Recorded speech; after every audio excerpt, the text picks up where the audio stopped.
नमस्कार दोस्तों, स्वागत है आप सभी का मेरे YouTube चैनल पर।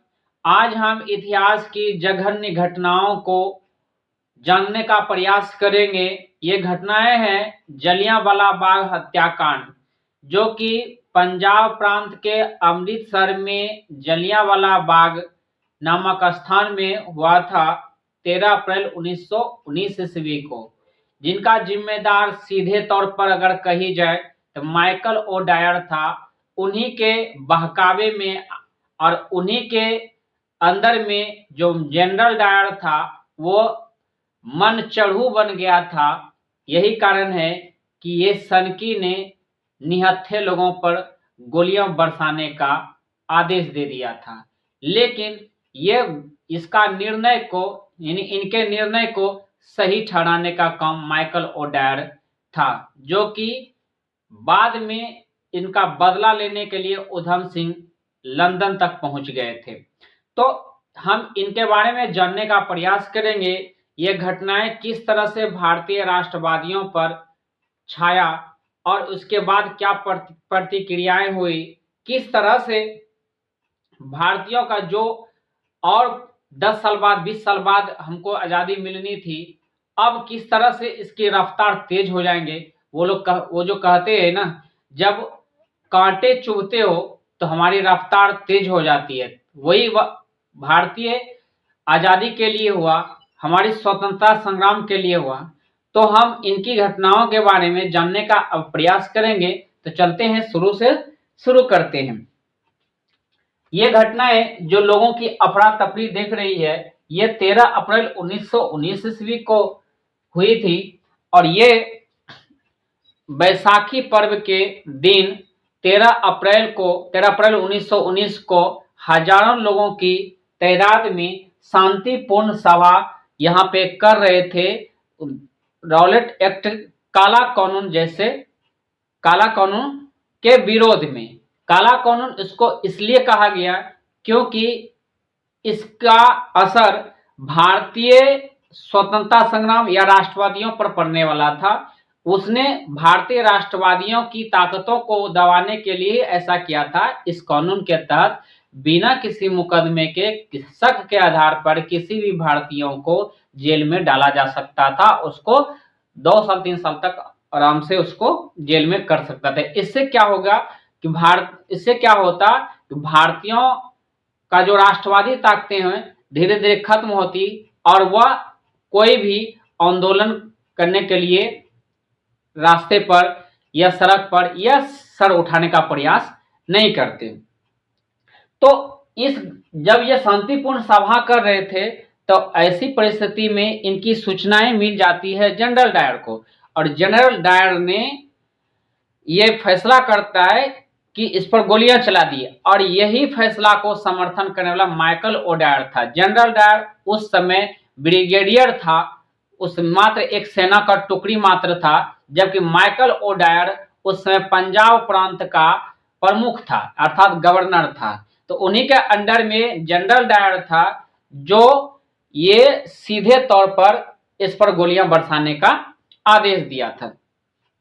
तो इस अफरा तफरी में जो गोलियां बरसाई तो इस अफरा तफरी में लोग जान बचाने का इधर उधर प्रयास करने लगे। वह छोटी सी रास्ता के इधर आते थे तो इधर गोलियां बरसा रहे थे, और पीछे साइड में देखिएगा कि एक कुआं है। इस कुआं में जान बचाने के लिए लोग जाके कूदने लगे।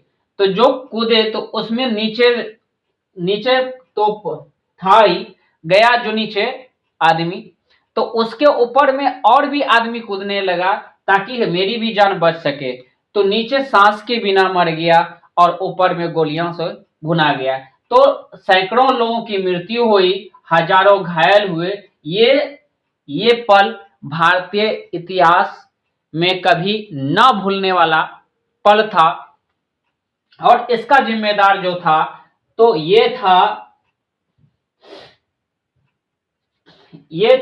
General Dyer. यही वो जनरल डायर है जिसने निहत्थे लोगों पर गोलियां बरसाने का आदेश दिया था। और ये है माइकल ओडायर, जो कि पंजाब प्रांत का उस समय गवर्नर हुआ करता था, इसने जनरल डायर के निहत्थे लोगों पर गोलियां बरसाने के निर्णय को इसने सही ठहरा दिया था। इसलिए प्रमुख जिम्मेदार इनका, इस घटना के प्रमुख जिम्मेदार माइकल ओडायर हुए। बाद में इस घटना की लिपापोती करने के लिए, हंटर समिति का गठन किया गया था, लेकिन इसको और आपराधिक घोषित करने के अलावे इसको जज ने सही ठहराया कि यह सही किया था, जबकि ये जघन अपराधियों में से शामिल ये घटनाएं हैं। अब इसके बाद की अगर बात करते हैं तो उस समय भगत सिंह 12 साल के आसपास थे, 12 साल की उम्र के आसपास थे, जो कि लाहौर में थे, और वो यहाँ पे इस घटना स्थल का दौरा किया था और वहां से खून से सनी मिट्टी को लेकर गया, जो कि आज भी लाइब्रेरी, वो भी आज भी म्यूजियम में उसका सैंपल मौजूद है। उनके बाद माइकल ओडायर यहां से चल गए लंदन। तो कोई बात नहीं, इसका पीछा करते करते उधम सिंह पहुंचेंगे, तब तक इसके बारे में बताएंगे। इस जांच को करने वाला समिति का नाम हंटर समिति था, और इस घटना के बाद कैसर ए हिंद की उपाधि महात्मा गांधी ने लौटा दी और सर की उपाधि रविन्द्रनाथ टैगोर ने लौटा दिया था।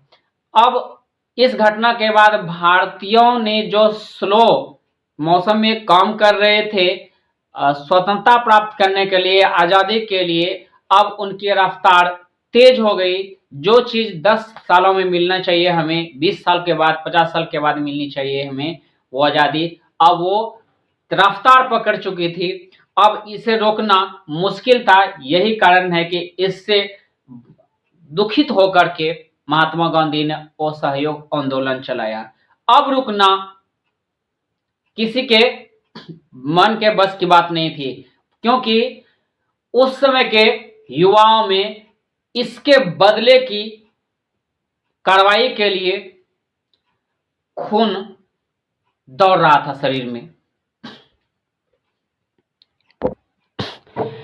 इन्हीं युवाओं में से उधम सिंह थे, जो कि माइकल और डायर को मारने का एक मकसद बना लिया जिंदगी में, और यहां से वो गए अलग अलग देशों से होकर के, अलग अलग नामों से अपना बेस बदल करके, नाम बदल करके वो लंदन पहुंचे और वहां पर किसी तरह से पिस्टल का इंतजाम किया और वह इस पर नजर रखना स्टार्ट कर दिया, माइकल ओडायर पर।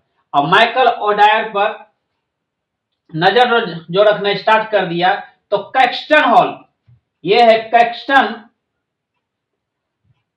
वहां के कैक्सटन हॉल में जब ये आया तो इस पर गोलियां बरसा दी। ये था 13 मार्च 1940 ईस्वी को, इस पर गोलियां, और यही हॉल में इसको मारा गया था माइकल और डायर को 13 मार्च 1940 में। जनरल डायर की अगर बात करें 1927 ईस्वी में उसका ब्रेन हैमरेज, इन साधारण रोग से जैसे मरते हैं जनरली, नेचुरल मृत्यु हो गई उसकी, लेकिन उसको उधम सिंह का तो मकसद था इसे गोली मारना, और इसको इसी हॉल में मारा गया था। इस घटना के बाद उधम सिंह को 31 जुलाई 1940 ईस्वी को फांसी दी गई थी, लेकिन इस फांसी का इस पर कोई असर नहीं था, क्योंकि इसका जिंदगी का जो मकसद था वो पूरा हो चुका था।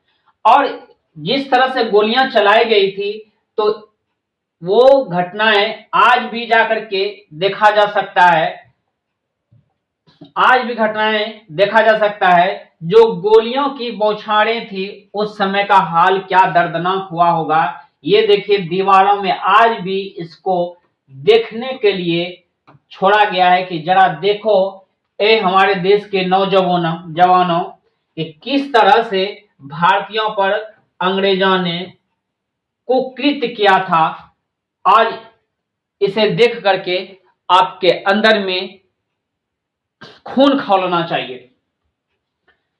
तो एक बार जो भारतीयों को यहां पे जाना चाहिए ताकि इसको देख करके हमारे उन शहीदों की, शहीद वीरों की याद आएंगे और भारत या भारतीयों की एकता कितनी जरूरत है, आज हमें इस चीज को देख करके समझने की जरूरत है। हमें हर वो विदेशी ताकतों को यहां से नकार देना चाहिए जिसने हमारे देश के ऊपर आंख दिखाने का प्रयास करता हो। उधम सिंह के लिए एक शायरी जो इंपॉर्टेंट है हम कहने जा रहा हूं।